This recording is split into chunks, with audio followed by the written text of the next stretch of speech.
नमस्कार विद्यार्थियों। आज हम लेसन नंबर 3 से जनसंख्या वृद्धि जो है पॉपुलेशन ग्रोथ उसको पढ़ने जा रहे हैं। बोर्ड एग्ज़ाम के दृष्टिकोण से यह टॉपिक जो है बहुत ही महत्वपूर्ण बिंदु माना जाता है। और जनसंख्या में देखिए क्या होता है कि चाहे वो विश्व के संदर्भ में जनसंख्या पढ़े हम, चाहे भारत के संदर्भ में, चाहे राजस्थान के संदर्भ में। और राजस्थान के संदर्भ में जो जनसंख्या का पार्ट हमारे दिया हुआ है वो हम पढ़ चुके हैं 25वें लेसन में। तो जनसंख्या में जो परिभाषाएं होती हैं ना, जैसे लिंगानुपात है, साक्षरता है, जनसंख्या वृद्धि है, जनसंख्या घनत्व है, इनकी परिभाषा कभी परिवर्तित नहीं होती है। तो आप और बोर्ड एग्जाम में जब प्रश्न आता है जनसंख्या वृद्धि से क्या तात्पर्य है, तो वहाँ पे उसके सामने ऐसे थोड़ी लिखा होता है कि ये भारत के संदर्भ में है, कि राजस्थान के संदर्भ में है, कि ये विश्व के संदर्भ में है ना।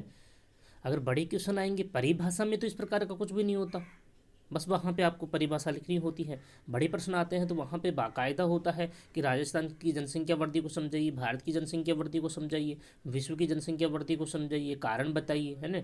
तो वहाँ उस चीज़ का तो विवरण होता है, लेकिन परिभाषा में इस प्रकार का कुछ भी नहीं होता है।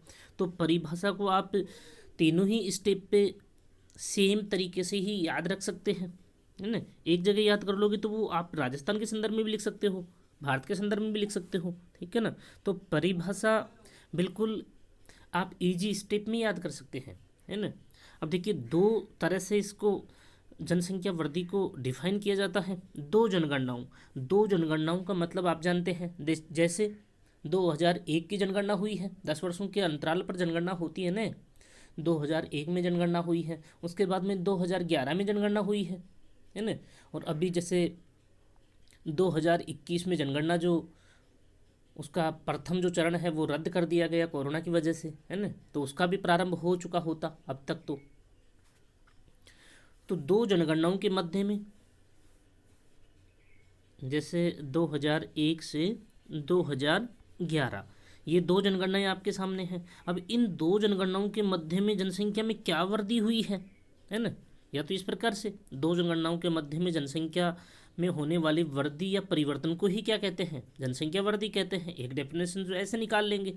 अब अथवा में ये जो आगे शब्द लिखा हुआ है इससे ये दूसरी डेफिनेशन बन रही है। या तो आप इस प्रकार से इस शब्द से ही आज एक डेफिनेशन आप लिख सकते हैं, दो जनगणनाओं के मध्य में जनसंख्या में होने वाले परिवर्तन या वृद्धि को ही जनसंख्या वृद्धि कहते हैं। एक डेफिनेशन तो ये हो गई।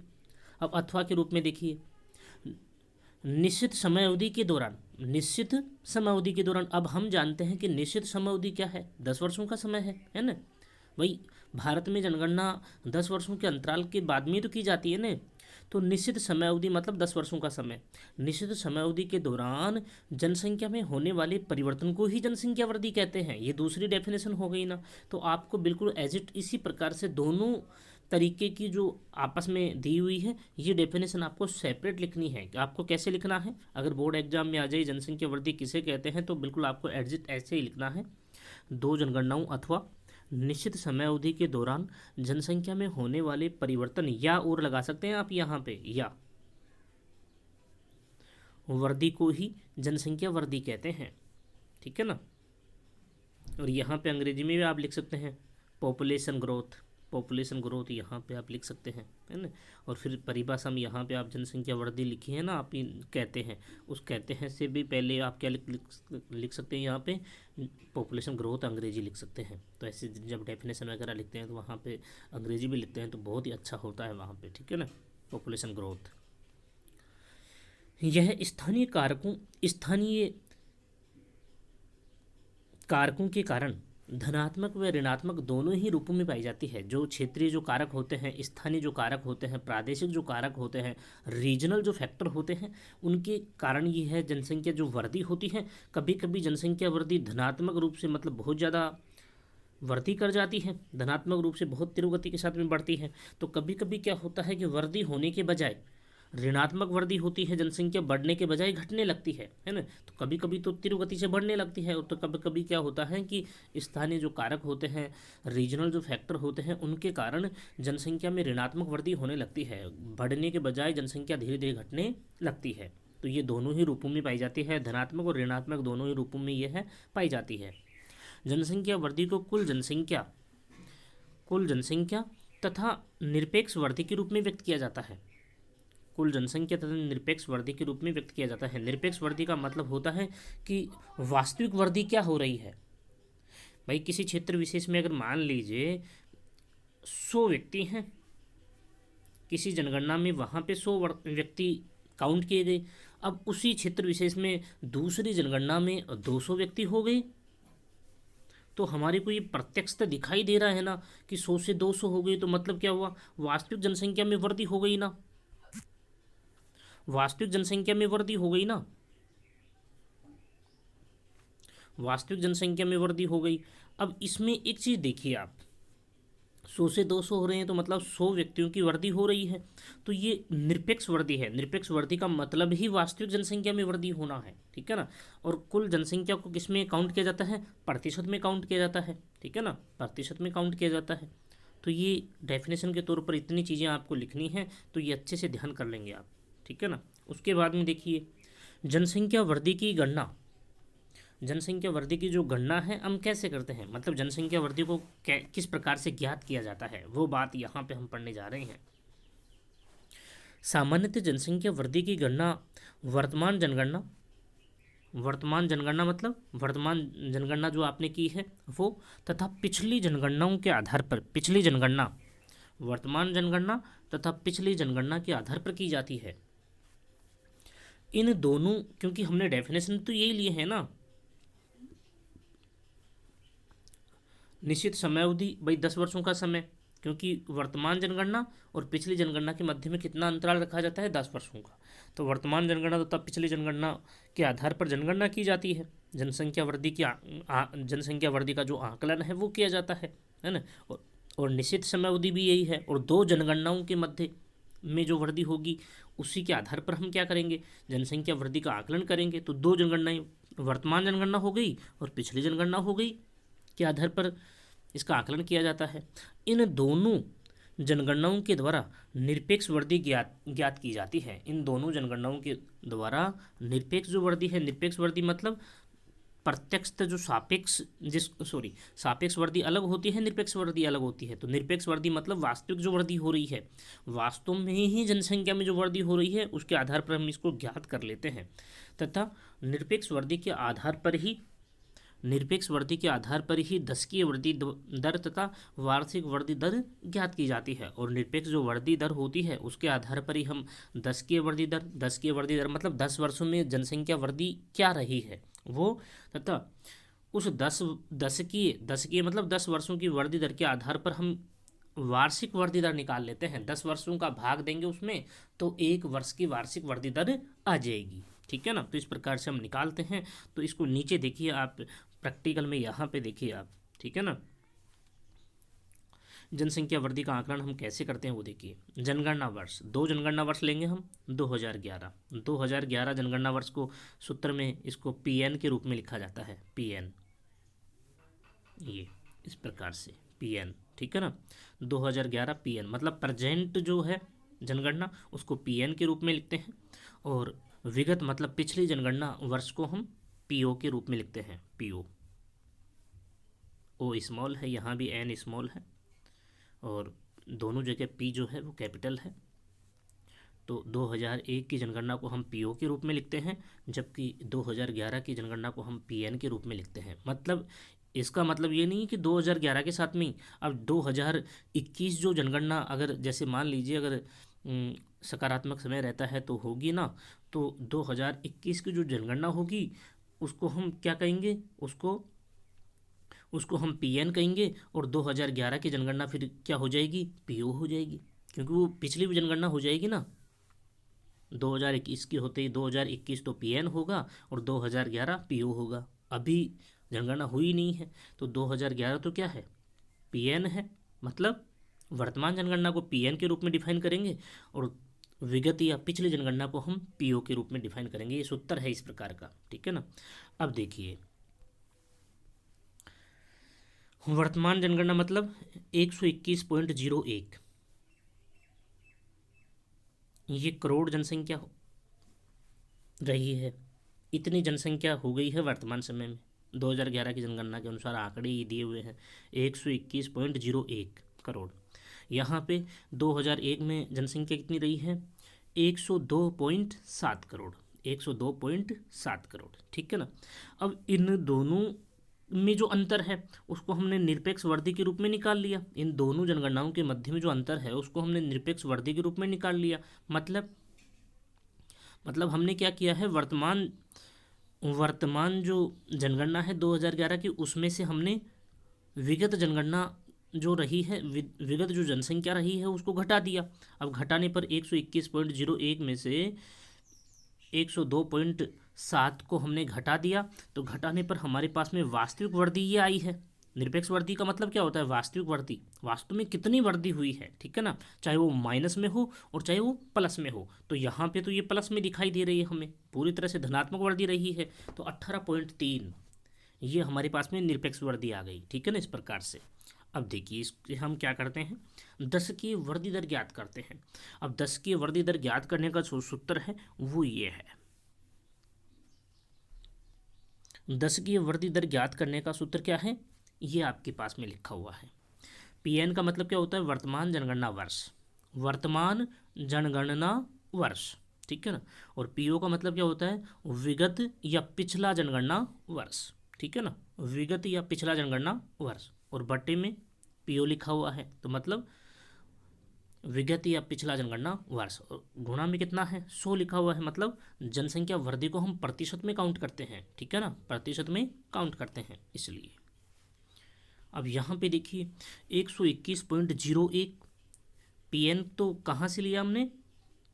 जो वर्तमान जनगणना है उसका जो जनसंख्या वृद्धि रही है उसको ले लिया हमने, ये तो पीएन हो गया हमारे पास में, ठीक है ना।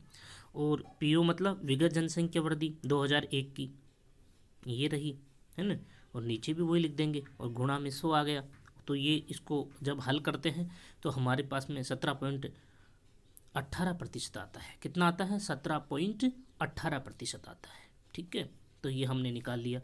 ये 10 वर्षों में कितनी वृद्धि दर रही है? अब आपसे एक छोटा सा प्रश्न पूछा जाए कि 2011 में जनसंख्या वृद्धि दर कितनी रही है? 2011 की दशकीय जनसंख्या वृद्धि दर, दशकीय जनसंख्या वृद्धि दर कितनी रही है? तो 17.18% आप बताओगे, ठीक है ना।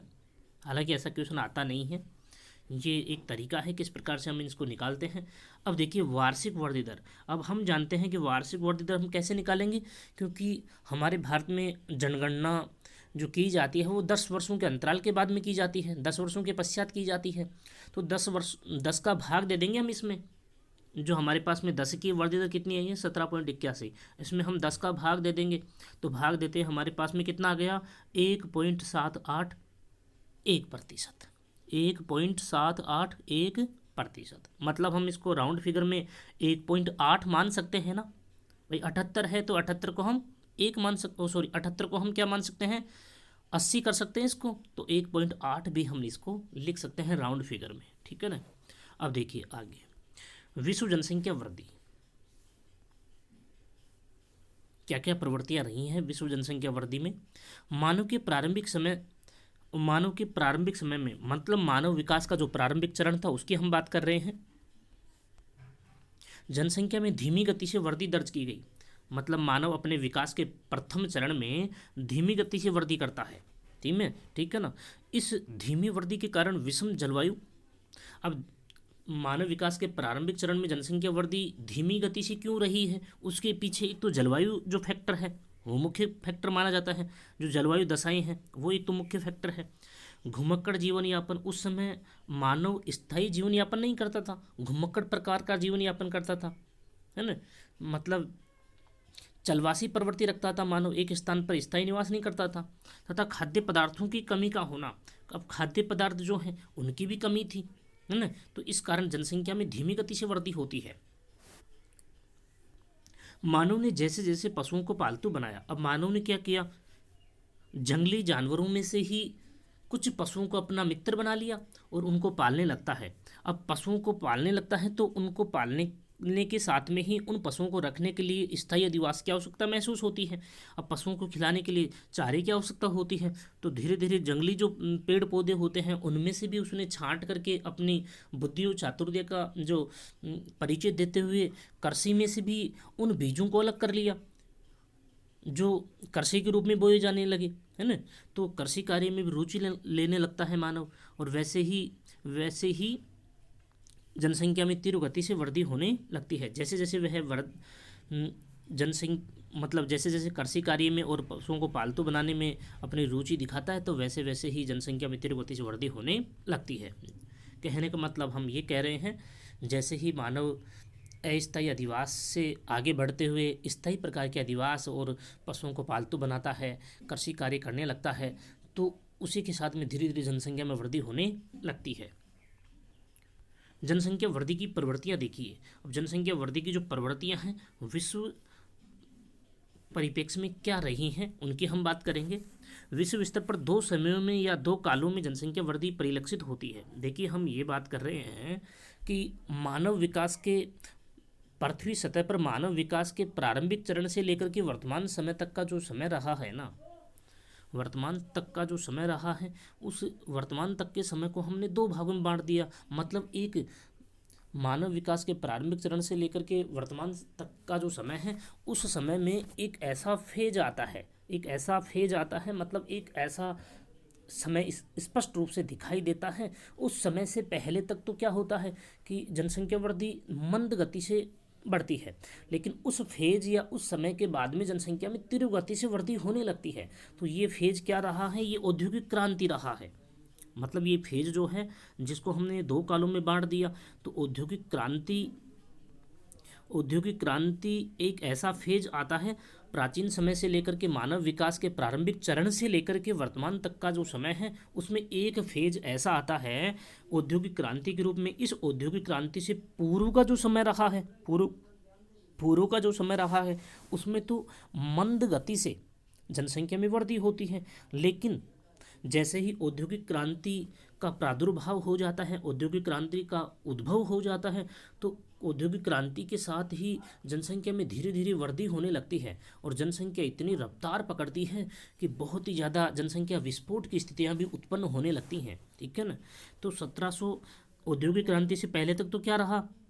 जनसंख्या में मंद गति से वृद्धि होती है, लेकिन इस औद्योगिक क्रांति के तुरंत बाद जनसंख्या में तीव्र गति से वृद्धि होने लगती है। इसलिए ये दो फेज बन जाते हैं, एक फेज से दो फेज बन जाते हैं। कैसे? औद्योगिक क्रांति से पहले का समय और औद्योगिक क्रांति के बाद का समय। तो पहले के समय में तो क्या हुआ? जनसंख्या में मंद गति से वृद्धि होती है, जबकि बाद के समय में जनसंख्या में तीव्र गति से वृद्धि होती है, क्योंकि औद्योगिक क्रांति ने एक मतलब क्रांति ला दी, रोजगार के अवसर उपलब्ध करवा दिए, खाद्य पदार्थ में वृद्धि होने लगी। भाई औद्योगिक जो इकाइयाँ हैं उनके लिए अधिक से अधिक जो रॉ मटेरियल है, कच्चा जो माल है, कच्चे जो पदार्थ हैं, उनकी मांग बढ़ने लगती है, तो कृषि कार्य में रफ्तार आने लगती है। तो सभी प्रकार के जो कार्य हैं वो तीव्र गति से होने लगते हैं। ठीक है ना।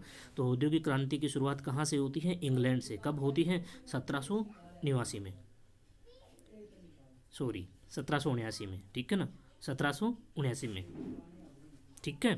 तो ये इस प्रकार से ये दो काल जो है। अब देखिए, यहाँ पे हम बात करते हैं पृथ्वी सतह पर मानव का उद्भव। अब पृथ्वी की जो सतह है, मानव का उद्भव प्रथम बार पृथ्वी की सतह पर मानव कब उत्पन्न होता है? वो लगभग 10 लाख वर्ष पूर्व से माना जाता है। कितना माना जाता है?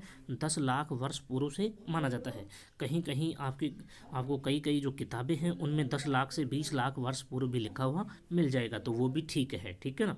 10 लाख से 20 लाख वर्ष पूर्व भी आपको मिल जाएगा। मतलब वर्तमान समय से 10 से 20 लाख वर्ष पूर्व मानव का उद्भव माना जाता है।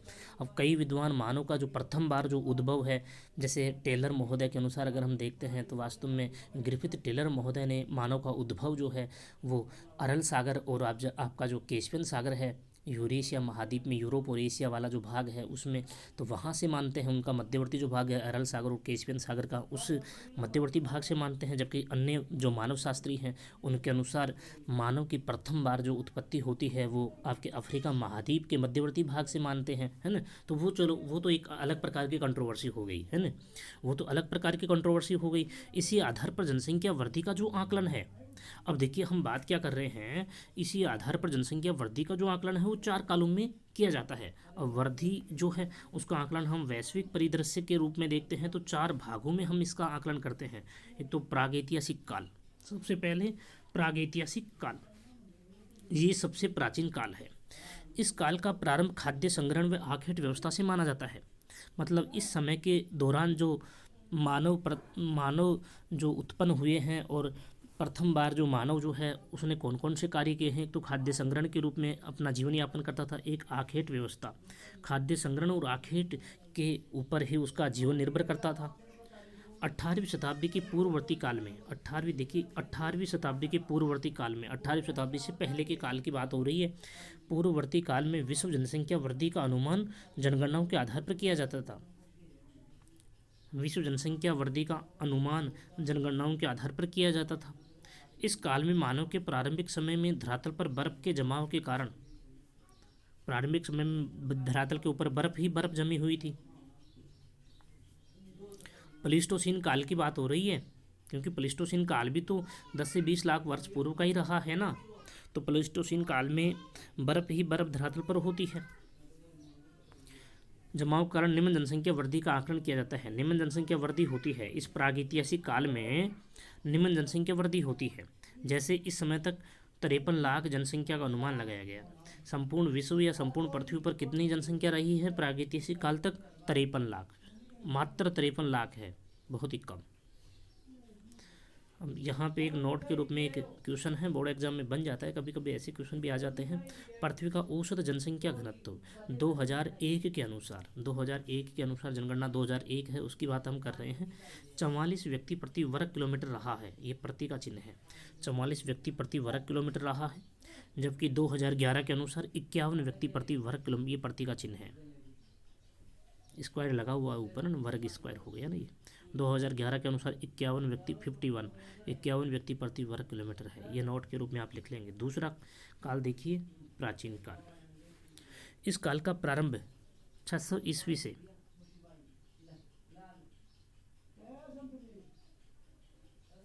600 ईस्वी पूर्व से, यहाँ पे सैको काट देना आप। इस काल का प्रारंभ 600 नहीं है, ये 6000 है। इस काल का प्रारंभ 6000 ईसा पूर्व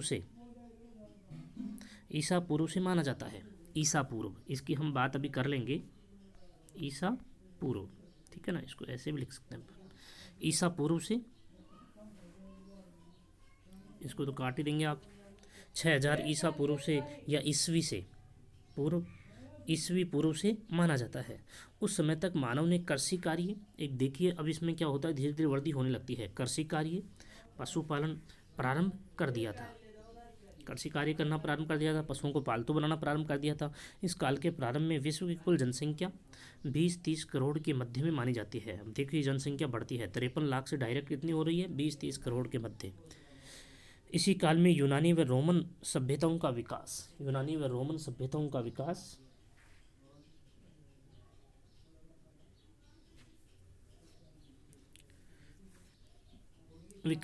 मेसोपोटामिया तथा मिस्र की सभ्यताओं का विकास माना जाता है। इसी काल के दौरान जो प्राचीन काल है उसमें एक तो यूनानी सभ्यता का विकास होता है, उसके बाद में रोमन सभ्यताओं का विकास भी होने लगता है, और मेसोपोटामिया तथा मिस्र की जो इजिप्ट की जो सभ्यताएं हैं उनका भी विकास धीरे धीरे होने लगता है। मध्यकाल देखिए, इस काल का समय 700 ईसा से 1650 ईस्वी के मध्य में माना जाता है। 750 से 1650 ईस्वी के मध्य में माना जाता है। 1650 ईस्वी में विश्व की 1650 ईस्वी में विश्व की कुल जनसंख्या 55 करोड़ कितनी हो गई, देखिए आप, 55 करोड़ मानी गई है, जबकि वहाँ पे 20 से 30 करोड़ ही थी, 55 करोड़ मानी गई है। इस काल में जनसंख्या में अत्यंत धीमी गति से वृद्धि दर्ज की गई है, फिर भी धीमी गति से ही वृद्धि हो रही है, धीमी गति से वृद्धि दर्ज की गई है। वृद्धि तो हुई है लेकिन वो उसकी गति कैसी रही है, धीमी रही है, जिसका मुख्य कारण एक तो बाढ़ जो है, बाढ़ के कारण धीमी गति से वृद्धि हुई है, सूखा जो है, सूखे की समस्या के कारण, महामारियों के कारण और युद्धों को माना जाता है। प्रथम विश्व युद्ध हो जाता है, इससे 1650 ईस्वी से पहले ही तो हुआ है। तो प्रथम विश्व युद्ध हो जाता है और स्थानीय प्रकार के कई और प्रकार के युद्ध होते रहते हैं इस समय। आधुनिक काल देखिए,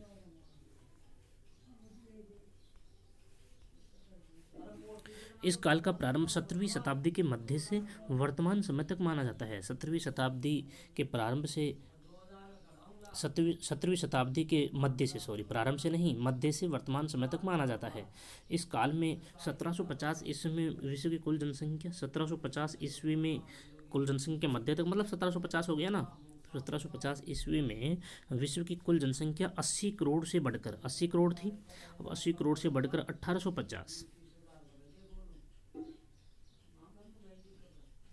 1850 ईस्वी में दुगनी वृद्धि के साथ 133 करोड़ हो गई। 1850 में देखिए 133 करोड़ हो गई। इसी वृद्धि दर से 1950 ईस्वी में विश्व की कुल जनसंख्या 251 करोड़, 2000 ईस्वी में 610 करोड़, 2013 में 714 करोड़, 2015 में 720 करोड़ जनसंख्या मानी गई है। अब आप देखिए कितनी रफ्तार से जनसंख्या बढ़ने लगी है वर्तमान समय में, ठीक है ना। अब हम इस चीज़ से तो ये तो समझ में आ गया।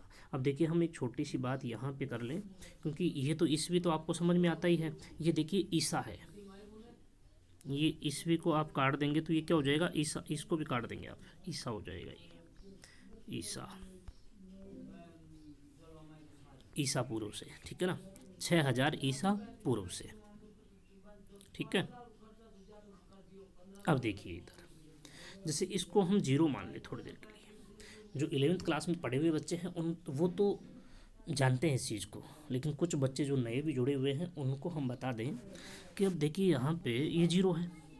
अब जीरो एक लाइन मान लेते हैं अपन, काल्पनिक लाइन है, ऐसा है नहीं कुछ भी, ठीक है ना। अब इससे पहले वाला समय और इस जीरो के बाद वाला समय, ठीक है ना।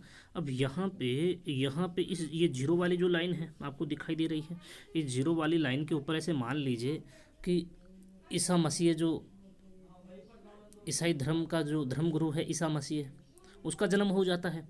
तो इस ईसा मसीह के जन्म से पहले के समय को तो हम ईसा पूर्व कहते हैं, जन्म से पहले के समय को तो हम ईसा पूर्व कहते हैं, और जन्म के बाद का जो समय है उसको हम ईस्वी लगा करके काउंट करते हैं, ईस्वी, है ना। तो इस बाद वाले समय को तो हम क्या कहेंगे, एडी कहेंगे। इस बाद वाले समय को तो हम एडी कहेंगे, और इस पहले वाले समय को हम बीसी कहेंगे। बीसी का मतलब तो क्या हुआ, बिफोर क्राइस्ट। बिफोर मतलब क्राइस्ट, मतलब ईसा, क्राइस्ट शिशु, ईसा मसीह को शिशु कहते हैं, क्राइस्ट कहते हैं।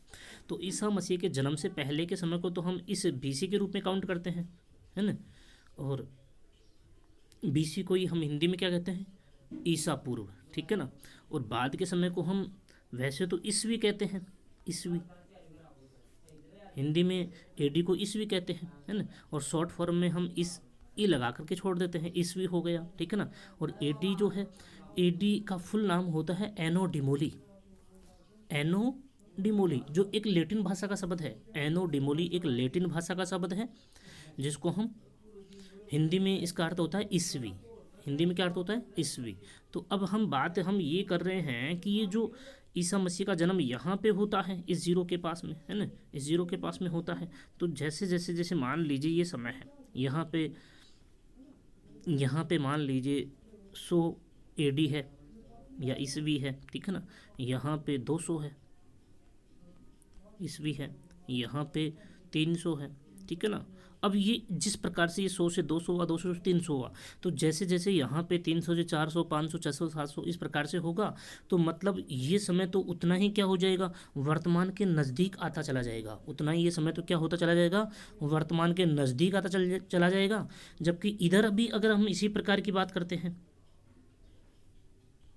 अगर इधर भी हम इसी प्रकार की बात करते हैं, यहाँ पे 100 मान लीजिए, 100 के साथ में क्या लगाएंगे, बीसी लगाएंगे ना, बीसी,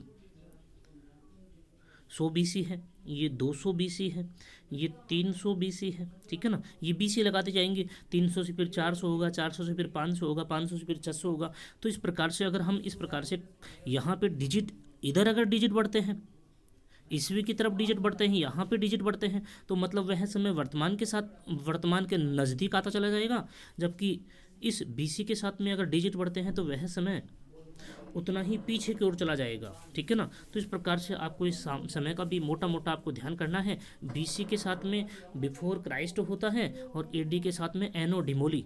एनो डिमोली मतलब जिसको आप शॉर्ट फॉर्म में ई लिखते हैं और ईस्वी लिखते हैं। ठीक है ना, ईस्वी लिखते हैं। ठीक है, तो इन चीज़ों को भी आप ध्यान कर लेंगे और आगे की क्लास हम बाद में बात करेंगे, है ना।